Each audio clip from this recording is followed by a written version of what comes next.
Elon Musk इस दुनिया का सबसे रईस आदमी जिसे आज आप आयरन मैन के नाम से जानते हो। एलन मस्क की लाइफ स्टोरी साउथ अफ्रीका से स्टार्ट होती है, जहां पर उनका जन्म हुआ था। बाद में वो एक अमेरिकी बिजनेसमैन बन गए जिन्होंने पेपल को एस्टेब्लिश किया और स्पेसएक्स की स्थापना की। वो टेस्ला, जो एक इलेक्ट्रिक कार कंपनी के ओरिजिनल मेजर इन्वेस्टर्स में से एक और सीईओ भी थे। एलन मस्क की स्टोरी तो आपने सुनी ही होगी, लेकिन कोई उनके बारे में आधा ज्ञान बताता है तो कोई केवल उनके सक्सेस प्रोजेक्ट्स के बारे में ही बताता है। लेकिन यदि आप उनकी पूरी लाइफ स्टोरी जानना चाहते हो तो वो आपको आज की इस वीडियो में मिलेगा। एलन रीव मस्क अपने मॉम डैड के 3 बच्चों में से सबसे बड़े हैं एंड 3 कंट्रीज में इनकी सिटीजन है। First South Africa, Canada and the United State of America. Elon Musk का जन्म 1971 में एक इलेक्ट्रोमैकेनिकल इंजीनियर के घर में हुआ, जिन्हें एलन ने एक ड्रीडफुल ह्यूमन बीइंग के फॉर्म में डिस्क्राइब किया है। एलन मस्क के हिस्ट्री के बारे में जानने के लिए आज की इस वीडियो को एंड तक देखें, ताकि आपको अपनी लाइफ में आगे बढ़ने के लिए कुछ इंस्पिरेशन मिल सके। यदि सच में अपनी लाइफ को चेंज करना चाहते हो तो इस वीडियो का एक भी पार्ट मिस ना करें। और इसी के साथ यदि आपने अभी तक चैनल को सब्सक्राइब नहीं किया है तो प्लीज चैनल को सब्सक्राइब करें, बिकॉज सपोर्ट टाइम पे आपका भाई आपको हमेशा सपोर्ट करते रहता है। So without wasting time let's get start. मे भी आप एलन मस्क के बचपन के लाइफ के बारे में जानते होंगे। शायद आपने उनके बचपन के किस्से बहुत सारे सुने होंगे। मस्क का बचपन किताबों और कंप्यूटर में ही बीता था। एलन मस्क को उनके स्कूल के फ्रेंड्स बहुत ज्यादा तंग किया करते थे और अक्सर उनके क्लास के बच्चे उन पर बहुत ज्यादा छेड़छाड़ करते थे, जिससे उनको बहुत ही गिल्टी फील होता था। इसी कारण उनके ना तो कोई फ्रेंड थे और ना ही उन्होंने कोई अपना फ्रेंड बनाया। बस उन्होंने अपने फ्रेंड बनाए तो अपनी किताबों को। एंड जब तक एलन मस्क अपनी किशोरावस्था में खुद का बचाव करने के लिए खुद स्ट्रॉन्ग नहीं बन पाए थे, उन्होंने अपनी 12 साल की एज में एक वीडियो गेम बना डाला और इसे एक कंप्यूटर मैगजीन को बेच दिया, जिसके उन्हें $500 मिले थे। मस्क ने 1988 में कैनेडियन पासपोर्ट रिसीव करने के बाद उन्हें दक्षिण अफ्रीका छोड़ दिया गया, क्योंकि उन्होंने मिलिट्री ड्यूटी के थ्रू रंगभेद का समर्थन करने से इनकार कर दिया। एंड वो यूनाइटेड स्टेट ऑफ अमेरिका में पेश की गई हायर इकोनॉमिक पॉसिबिलिटीज का पीछा करना चाहते थे। एलन मस्क अपनी 17 की एज में क्वींस यूनिवर्सिटी में अटेंड लेने एंड साउथ अफ्रीका में मिलिट्री सर्विस से बचने के लिए कनाडा गए थे। मस्क ने उसी साल अपनी कैनेडियन सिटीजनशिप को प्राप्त कर ली थी, पार्शियली इसीलिए क्योंकि उन्हें लगा कि इस तरीके से अमेरिकन सिटीजनशिप प्राप्त करना इजी होगा। एलन 1992 में पेंसिल्वेनिया यूनिवर्सिटी में बिजनेस एंड फिजिक्स की स्टडी करने के लिए यूनाइटेड स्टेट ऑफ अमेरिका चले गए, लेकिन वो पीएचडी जो उन्होंने वहां से करी थी वो एलन मस्क की डिग्री में इंक्लूड नहीं हो सका, बिकॉज वो अपनी पहली फर्म शुरू करने के लिए स्टैनफोर्ड से वो केवल 2 ही दिन बाद बाहर चले गए।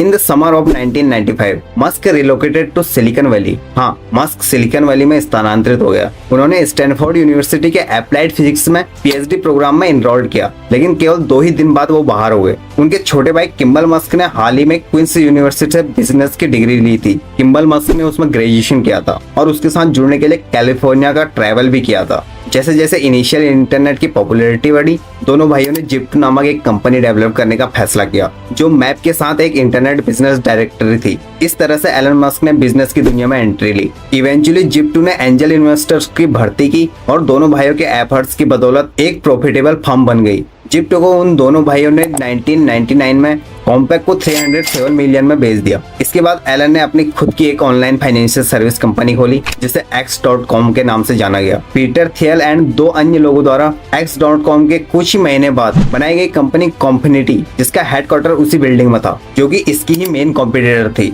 मार्च 2000 में दोनों फर्में इसमें इन्वॉल्व हो चुकी थी और अपने चीप प्रोडक्ट का नाम पेपल रखा, जो लोगों के लिए एक online money transfer service platform बन गया था। अक्टूबर 2002 में ऑनलाइन ऑक्शन साइट ईबे ने ईबे स्टॉक में $1.5 बिलियन में पेपल को खरीद लिया, जो कंपनी के 11.7% इक्विटी शेयरों के साथ पेपल में सबसे बड़े शेयर होल्डर्स थे।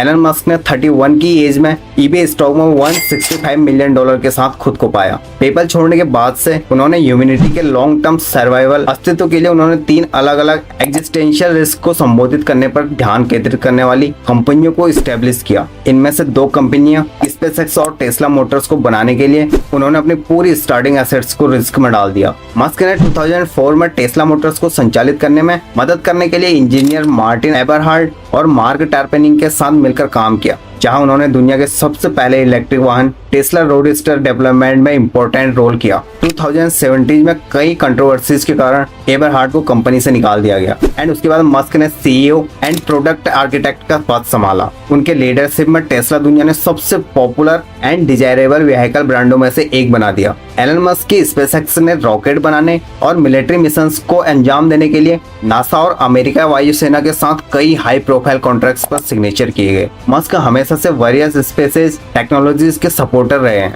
लेकिन ये उनके लिए हमेशा से एक आसान यात्रा नहीं रही है। स्कूल में तंग किए जाने के बाद वो एक स्मॉल बिजनेस के ओनर एंड अल्टीमेटली 2 क्रिएटिव फर्मों के सीईओ बन गए। लेकिन एलन मस्क वहीं पर ही नहीं रुके, उन्होंने वहां से भी राइज अप करने का फैसला लिया और कभी भी किसी भी काम में कॉम्प्रोमाइज नहीं किया। इन्होंने जब टेस्ला कार का पावर अपने हाथ में लिया था तब टेस्ला कार भी एक डूबती हुई कंपनी थी, लेकिन मस्क ने इसे अपने दिमाग से चलाकर आज टेस्ला का लेवल कहां से कहां पहुंचा दिया। एंड वही इनके साथ सेम सिचुएशन स्पेसएक्स के साथ थी, जहां पर इनके स्टार्टिंग के 3 रॉकेट फेल हो चुके थे और फॉर्चुनेटली इनका लास्ट का रॉकेट चल पड़ा। इन्होंने कभी अपनी लाइफ में गिव अप नहीं किया और आई कांट का मतलब ये जानते भी नहीं था, मतलब मैं नहीं कर सकता। सो यदि इस वीडियो से कुछ भी आपको इंस्पिरेशन मिला है, कुछ सीखने को मिला है, तो नीचे हमें कमेंट जरूर करें। इसी के साथ इस वीडियो को शेयर भी जरूर करें और इस चैनल को अभी तक आपने सब्सक्राइब नहीं किया है तो प्लीज चैनल को सब्सक्राइब करें, बिकॉज सपोर्ट टाइम पे आपका भाई आपको हमें सपोर्ट करते रहता है। और हमारी वीडियो को देखने के लिए आपका बहुत बहुत धन्यवाद।